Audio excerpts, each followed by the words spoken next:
우리가 지난 시간까지 사도행전 말씀을 여러 시간 동안 살펴보았습니다. 사도행전은 신약의 역사서에 속합니다. 그래서 30년의 기간 동안 사도 바울과 여러 복음의 전도자들이 하나님의 나라, 복음을 선포하기 위해서 예루살렘과 온 유대와 사마리아 땅 끝까지 흩어져서 주의 복음을 전한 그러한 하나님의 이야기, 또 하나님을 믿는 사람들이 회복되는 그러한 놀라운 복음 이야기가 바로 사도행전 내용입니다. 사도행전 1장부터 28장까지 그 사이에 단순히 사도행전만 기록된 것이 아니라 그 시간의 흐름 속에 여러 신약의 서신서들이 다 들어가 있습니다. 그래서 데살로니가 전후서, 갈라디아서, 고린도 전후서, 로마서, 또 이제 목회서신이라고 할 수 있는 디모데 전후서, 디도서, 그리고 옥중서신이라고 할 수 있는 에베소, 빌립보, 골로새, 또 빌레몬서, 이런 여러 책들이 사도행전 안에 다 들어가 있어요. 그래서 사도행전을 읽으면서 사도행전 안에 있는 그런 여러 서신서들을 함께 읽는 것이 굉장히 유익하고요.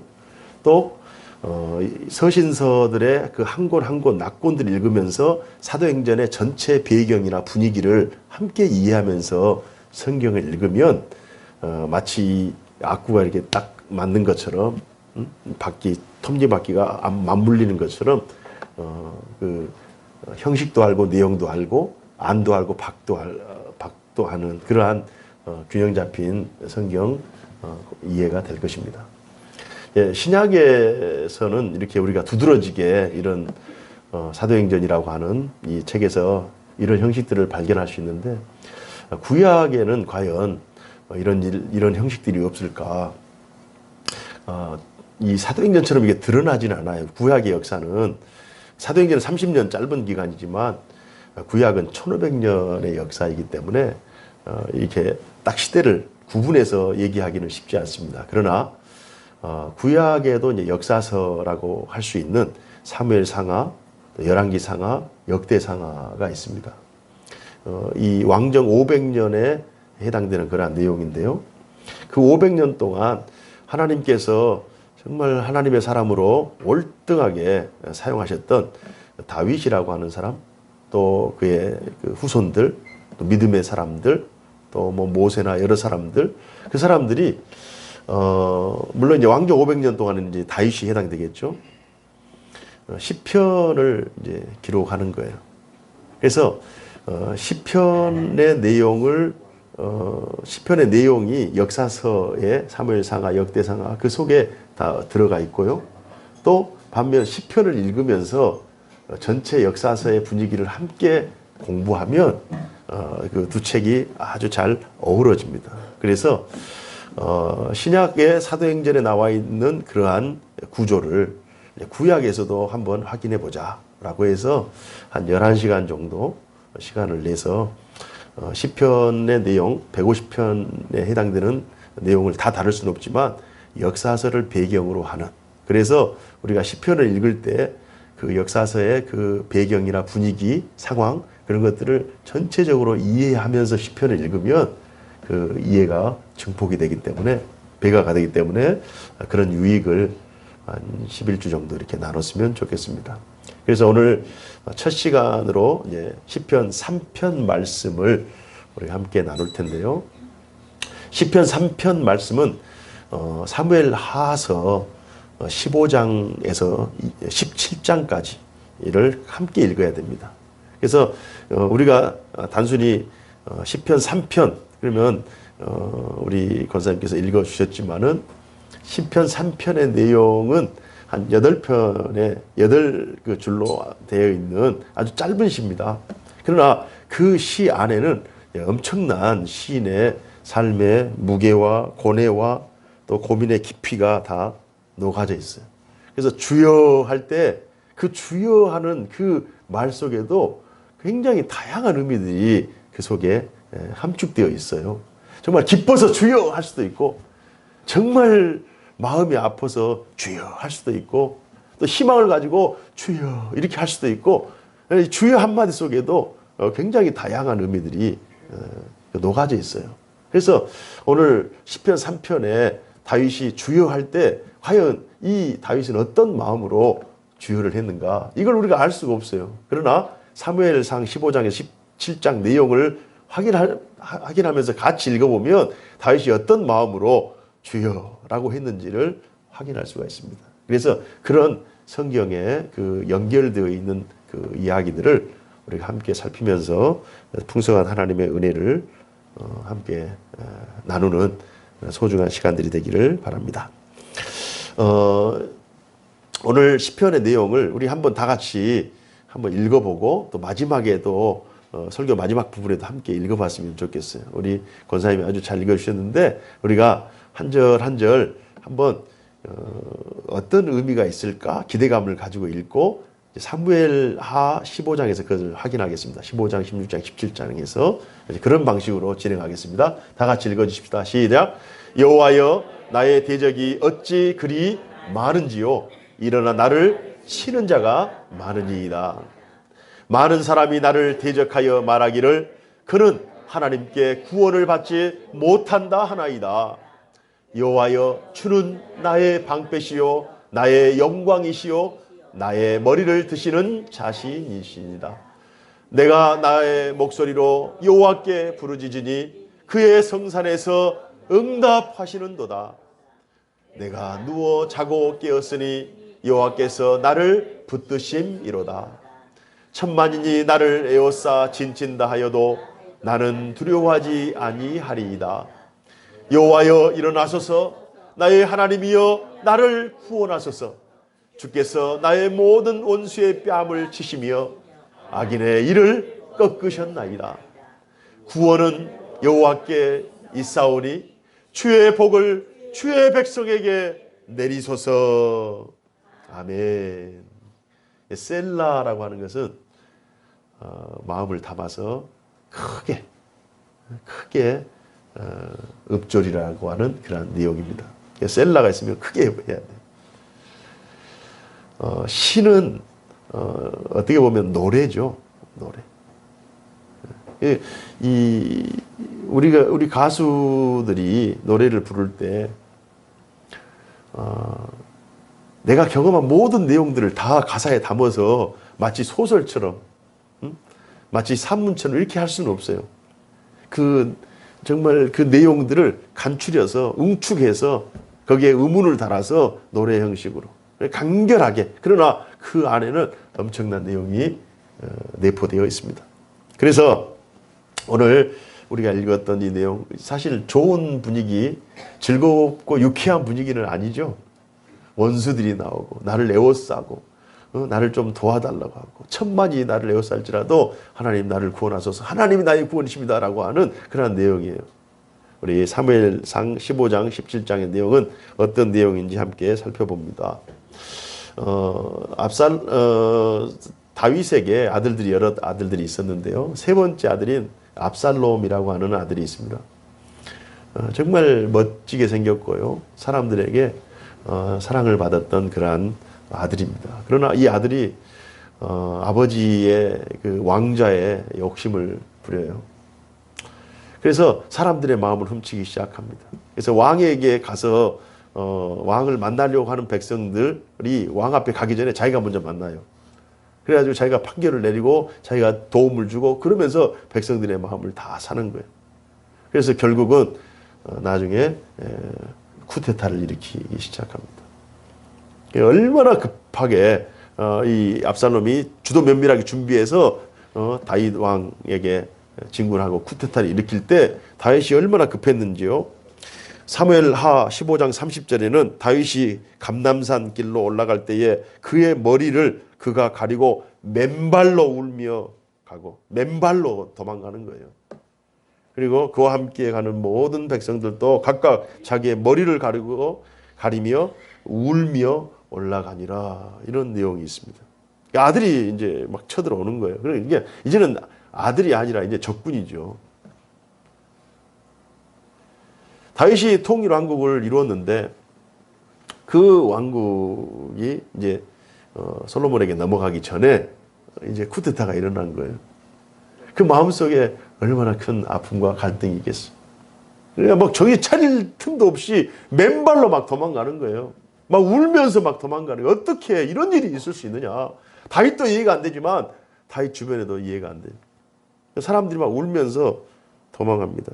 이때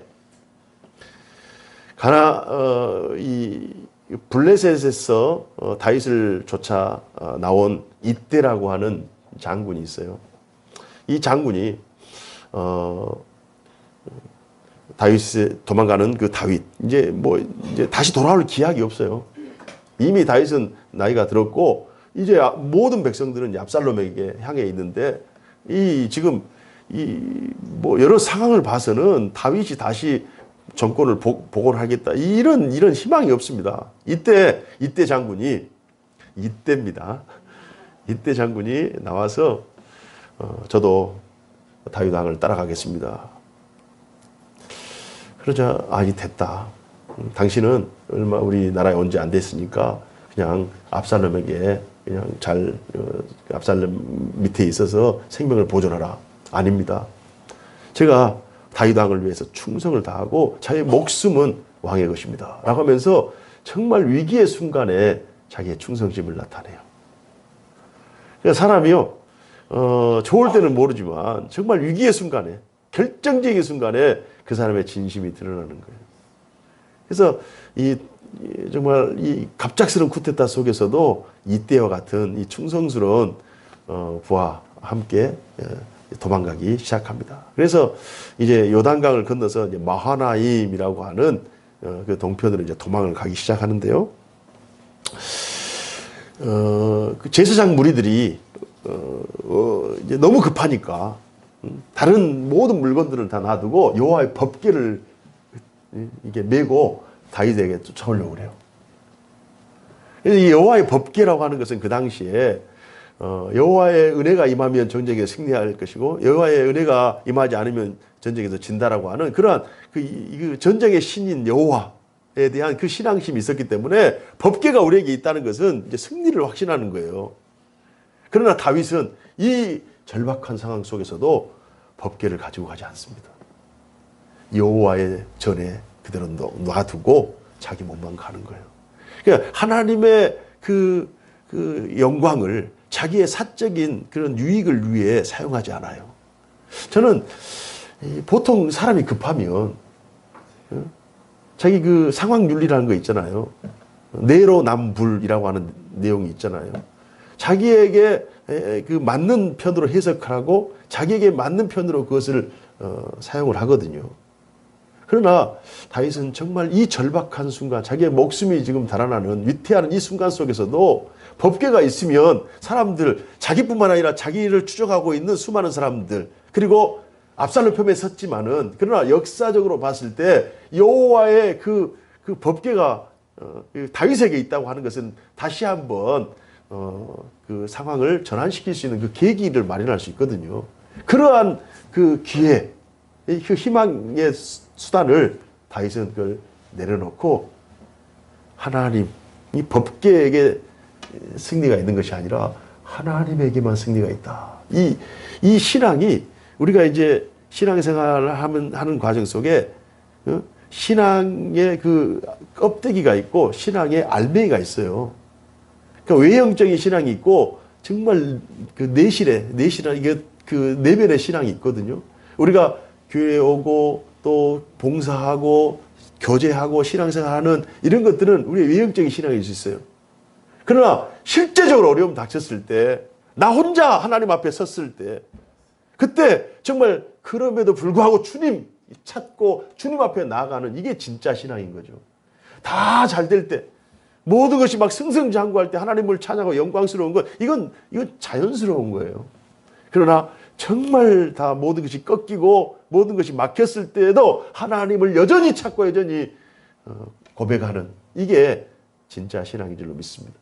다윗이 이런 여호와의 그 성전에 있는 법궤를 자기 사유하지 않고 수단하지 않고 이걸 내려놓습니다. 그러면서 도망가는 거예요. 이 내용이 사무엘하 15장 25절 내용이 나와 있습니다. 그런데 이 틈에 참 그러니까 이 다윗이 이 왕자리에 있을 때는 전혀 이런 현상들이 나타나지 않았는데 이 상황이 어려워지니까 이 틈에 또 간사한 사람들이 등장합니다. 시바라고 하는 사람이 있는데요. 이 사울 왕의 그 아들 중에 절름발이 아들이 있어요. 장애인 아들이 있어요. 그 아들이 이제 무비보셋인데 그 무비보셋의 그 종입니다. 근데 이 시바가 먹을 것을 잔뜩 준비해가지고 쫓아와요. 그래가지고 도망가시는데, 이걸 좀 가지고 가시고, 군사들 또 왕도 좀 드시고, 이렇게 힘을 내셔서 가십시오. 그러니까, 아니, 무비보셋은 어디다 놔두고, 왜 너 혼자 왔느냐? 그러니까 이 틈에 무비보셋은 그냥 압살롬 편에 있고, 제가 왕을 위해서 왔습니다. 그러자 이 다윗 왕이 무비보셋의 소유의 절반을 시바에게 주는 그 명령을 내리고 떠납니다. 그러면서 시바가 그 중간에 그 무비보셋의 재산 절반을 그 빵 몇 조각, 음식 조금이랑 바꿔보내요. 그러면서 유익을 취합니다. 그 틈에 그러니까 우리 주변에도 마찬가지예요. 우리가 인생을 살면서 우리가 조금 흔들리고 약간 틈을 보일 때 그 틈을 이용해서 간사한 사람들이 막 흔들 때가 있어요. 일이 막 잘 될 때도 있지만 일이 안 될 때도 옆에 탁 달라붙어 가지고 굉장히 우리를 막 혼란스럽게 할 때가 있습니다. 그러니까 우리가 중심을 잡고 있어야 그런 사특한 혹은 간사한 사람들의 그 관계로부터 우리 자신을 보호할 수가 있어요. 또 한편 이 시바는 간사한 행동을 했다면 사무엘 16장 내용입니다. 사무엘하 16장에 시므이라고 하는 사람이 다윗의 비수로 다윗의 심장을 찔러요. 이 시므이라고 하는 이 사람은 사울 왕가예요. 사울 왕가의 후손입니다. 어떤 얘기를 하냐면 사무엘하 16장 5절로부터 8절 내용인데요. 시므이가 다윗을 저주합니다. 그러면서 7절에 보니까 피를 흘린 자여 사악한 자여 가거라 가거라 라고 하면서 막 저주를 해요. 또 사무엘하 16장 8절에는 사울의 족속의 모든 피를 여호와께서 내게로 돌리셨도다. 그는 또 이어서 네가 왕이 되었으나 여호와께서 나라를 네 아들 압살롬의 손에 넘기셨도다. 보라 너는 피를 흘린 자이므로 화를 자초하였노니라. 뭐 하면서 막 자기가 하나님이냐. 그렇잖아도 그냥 낭떠러지기 그 절박한 상황 속에 있는데 거기에서 막 밀어내는 거예요. 다윗 왕을. 그냥 옆에 있던 장수들이 다윗 왕에게 내가 가서 저 놈을 죽여야 되겠습니다. 라고 하자 다윗 왕이 이 절박한 상황 속에서도 참 놀라운 고백을 하는 거예요. 그러니까 현재의 고난을 인간적인 생각으로 해석하지 않고 하나님 편에서 해석하는 거예요. 그래서 고난이 장애가 아니라 고난을 디딤돌로 삼는 그 엄청난 영적 지혜를 발동합니다. 그 내용이 사무엘하 16장 11절에서 15절 내용인데요. 12절에 보니까 혹시 여호와께서 나의 원통함을 감찰하시리니 오늘 이 저주 때문에 여호와께서 손으로 내게 갚아 주시리라. 그 어려운 틈에 시므이가 다윗 왕을 저주하는데 그 저주를 다윗 왕이 그 인간의 저주로 생각하지 않고 하나님의 견책으로 생각하는 자기 자신을 돌아보는 거예요. 고난을 통해서 자기 자신을 돌아보는 거예요. 화를 통해서 어려움을 통해서 자기 자신을 돌아보는 거예요. 그래서 하나님 앞에 더 엎드릴 수밖에 없는 거죠. 상대방이 또 나의 대적들이 나의 원수들이 나에게 어려움을 줄 수 있어요. 그러나 혹여라도 내가 어떤 빌미를 제공해서 내가 어떤 실수를 통해서 그 원수들에게 틈을 보이지 않았나 이렇게 자기 자신을 돌아볼 수가 있는 거예요. 이걸 신앙으로 극복해냅니다. 그렇다면 이 압살롬이라고 하는 이 아들에게는 이제 이 모든 일들을 가능하게 만든 책사가 있었어요. 책사. 유비에게 제갈 공명이 있었던 것처럼 이 압살롬에게는 아히도벨이라고 하는 책사가 있습니다. 아주 똑똑한 사람, 아주 샤프한 사람. 이 아히도벨이 이제 압살롬에게 두 가지 제안을 합니다. 이제 쿠데타는 성공했잖아요. 쿠데타는 성공했어. 그러니까 두 가지 제안해요. 왕이시여. 이제 압살롬에게 말하는 겁니다. 왕이시여. 지금 다윗 왕이 도망갔으니까 당신의 왕위를 권고하게 하기 위해서 이 다윗 왕이 10명의 그 후궁들을 남겨놓고 왔는데 그 후궁들을 범하소서.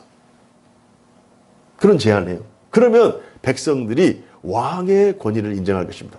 압살롬이 그대로 합니다. 두 번째, 저에게 군사 12,000명을 주시면 제가 요단강 건너기 전에 있을 그 혼비 백산에 있을 다윗을 이 밤에 쫓아가서 기습해서 치겠습니다. 두 가지 제안을 합니다. 첫 번째는 받아들여요. 그런데 참 다윗이 도망갈 때 다윗의 책사인 후세라고 하는 책사가 있습니다. 그 후세를 놔두는 거예요. 후세가 같이 가자고 하는데, 그러니까 우리가 하나님을 믿되 하나님을 의지하되 인간의 최선을 다하는 그런 인간의 노력도 필요해요. 우리가 무조건 기도하는 것이 아니라 처음 보는 학생들은 무조건 하나님 1등하게 해주세요. 이렇게 기도하는 동시에 정말 남들보다 더 많이 수고하고 공부하고 노력하는 그 노력이 필요해요. 하나님 농사를 잘 짓게 해주십시오 라고 기도하는 동시에 땅을 파고 거름을 주고 물을 주고 라고 하는 수고가 필요한 거예요. 이 두 가지가 같이 가야 되는 거예요. 그러나 세상 사람들은 이 두 번째만 열심히 땀 흘리고 수고하는 거예요. 그러나 땀 흘리고 수고하는 것, 거기에 대해서 소득이 있을 수 있겠지만 진정한 하나님의 복까지는 가지 못하는 거예요. 정말 지혜로운 사람은 이 두 가지가 같이 가야 되는 거예요. 하나님 앞에 기도하면서 인간의 최선을 다하는 거예요. 지금 다윗이 정신없이 지금 막 맨발로 도망가잖아요. 맨발로 도망가는 과정 속에 자기의 혹시 모를 후궁 10명을 남겨놓고요. 돌아올 때. 그러나 그 후궁들, 자기의 인간의 최선이 압살롬의 그 아히도벨의 계략에 의해서 무너졌어요. 두 번째는 책사 후사를 남겨둡니다. 그런데 이 후세가 아히도벨이 밤에 가서 급습하자라고 하는 제안을 할 때 후세는 아닙니다. 지금 다윗은 지금 갑자기 도망갔지만 다윗과 함께하는 모든 다윗을 따르는 사람들은 다 용사입니다. 전쟁에서 잔뼈가 굵었고 다윗은 백전백승한 사람입니다. 그러니 지금 가지 말고 지금 이제 왕께서 예루살렘을 장악했으니까 더 힘을 모읍시다. 더 힘을 모아가지고 더 많은 군사가 한꺼번에 가가지고 한꺼번에 진멸해 버립시다. 오늘 말고 다음에 합시다. 이런 내용을 의견을 주는 거예요.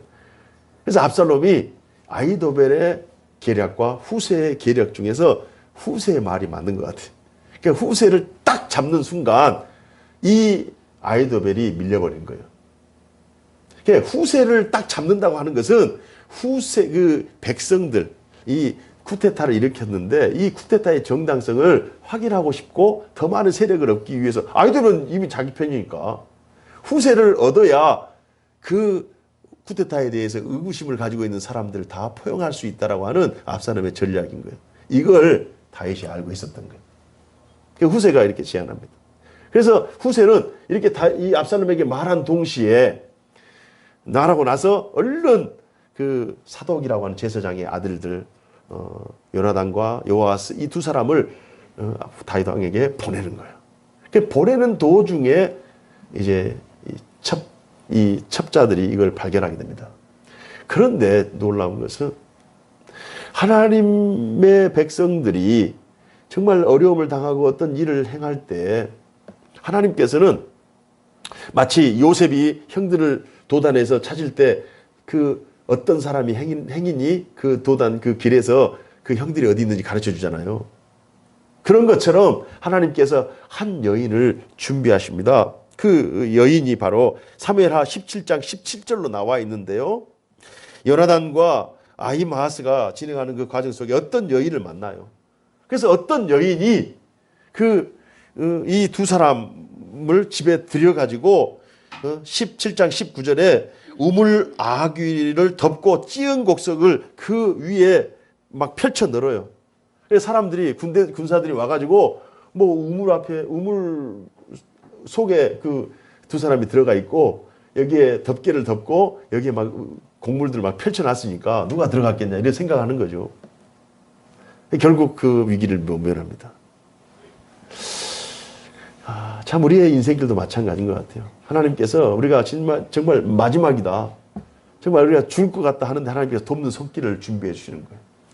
돕는 손길을 통해서 하나님께서 준비한 손길이 반드시 있다는 거예요. 그 사람들을 통해서 그 사람을 통해서 하나님의 사람이 생명을 보존하고 또 반등의 기회를 잡는 거예요.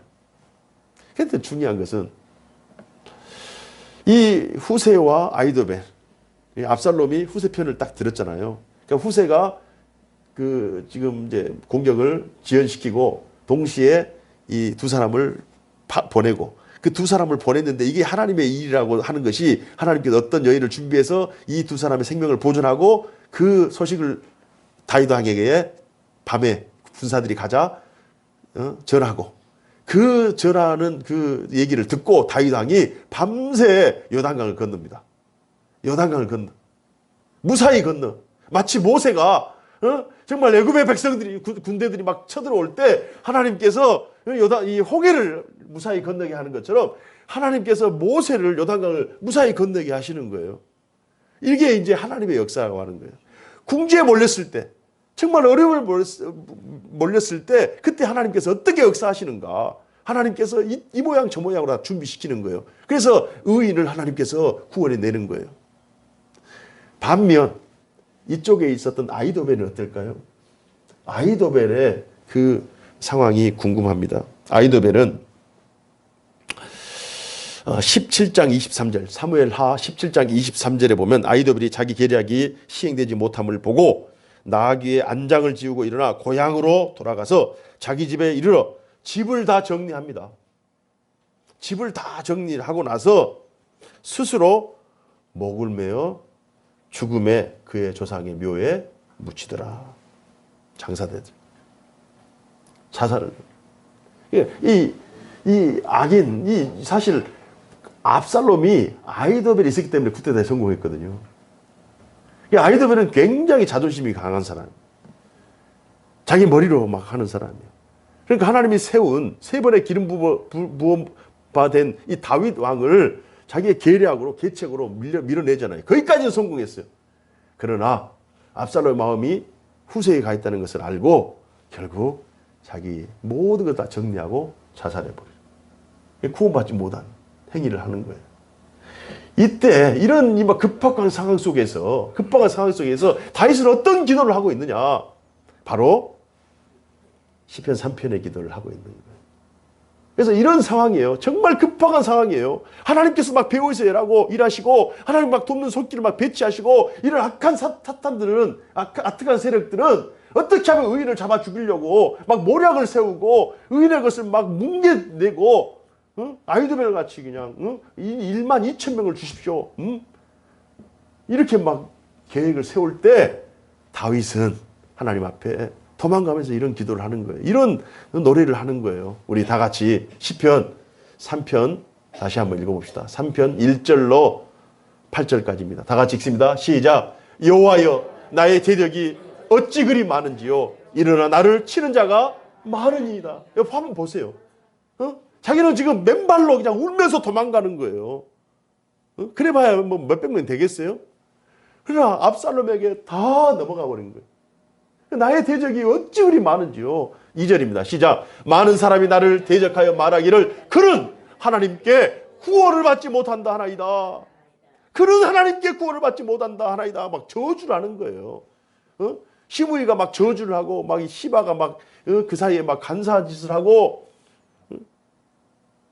도망가고 있는 그 다윗에게 막 손가락질하면서 평상시에는 그냥 웃으면서 좋았던 사람들이 막 내가 어려움 당하니까 막 나를 막 비난하는 거예요. 내가 그렇게 잘못했어? 잘못했다는 거예요. 자기는 억울해. 3절 봅시다. 시작. 여호와여 주는 나의 방패시요 나의 영광이시요 나의 머리를 뜨시는 자이시니이다. 그 상황을 보면 그 환경을 보면 정말 나의 처지를 보면 정말 고개를 숙일 수밖에 없지만 고개를 들어서 하늘을 봐요. 사방을 봐도 도움이 안 돼. 하늘을 보면서 여호와여 주는 나의 방패십니다. 지금 적군이 막 칼로 막 공격해 오잖아요. 하나님은 나의 영광입니다. 하나님 나를 지금까지 영광스럽게 했고 이 지금 처참하게 비참한 나의 상황 속에서도 하나님의 은혜가 임하면 나를 다시 영광스럽게 할 것입니다. 나를 높여 세울 것입니다. 이런 고백이 다윗의 고백이에요. 나의 머리를 트시는 자니이다. 4절이요. 다 같이요. 시작. 내가 나의 목소리로 여호와께 부르짖으니 그의 성산에서 응답하시는도다. 하나님께서는 늘 모세 때부터 하나님의 그 법궤를 통해서 또 하나님의 영광이 그곳에서 나타났거든요. 이걸 사유하지 않아요. 그 영광을 하나님의 영광으로 존치시키고 그 성산을 향해서 기도하는 거예요. 5절입니다. 시작. 내가 누워 자고 깨었으니 여호와께서 나를 붙드심이로다. 6절이요. 천만인이 나를 에워싸 진친다 하여도 나는 두려워하지 아니하리이다. 아히도벨이 12,000명을 달라고 그랬잖아요. 가서 내가 죽이겠다. 12,000명의 특수부대를 달라는 거예요. 그 외에도 정말 수많은 사람들이 자기를 죽이려고 해요. 그러니까 천만이 나를 진친다 해도 나는 두려워하지 않겠다. 왜요? 하나님이 나의 방패시기 때문에, 하나님이 나의 영광이시기 때문에, 하나님이 나를 보호하시고 하나님께서 나에게 자게 하시고 일어나게 하시는 분이 하나님이기 때문에. 7절입니다. 시작. 여호와여 일어나소서. 나의 하나님이여 나를 구원하소서. 주께서 나의 모든 원수의 뺨을 치시며 악인의 일을 꺾으셨나이다. 할렐루야. 악인의 일을 꺾으셨다는 거, 아히도벨의 관계를 꺾는 거예요.